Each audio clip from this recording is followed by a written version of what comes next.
androany alatsinainy fafito amby oktobra dia andro manatantara tokoa eo amin'ny fiainan'ny Telma sy ny postre malagasy.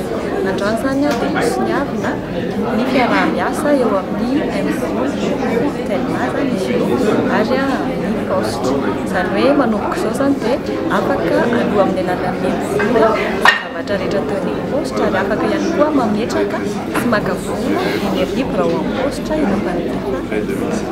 Santatram-bavarany ihany izy io araky ny valan-dresaka nataon'ny tale jeneralin'ny postre malagasy sy ny tale jeneralin'ny Telma.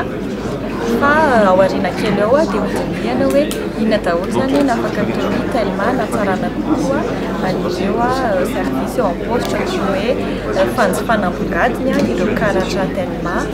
Toy ny hoe ihany koa hoe inona zany no afaka hoentiny eo amin'ny lafiny ohatra ny connexion internet fanatsarana ny connexion izay hoe postre malagasy sy ny sisa izay ho avy zany. Ny tontolo fifandraisana dia tsy mitsahatra ny manatsara ny Telma ny vaovao farany izao dia certifié ISO ny connexion internet ny Telma zany hoe tsara hatrany qualité manambara izay hatsarany izay le ISO.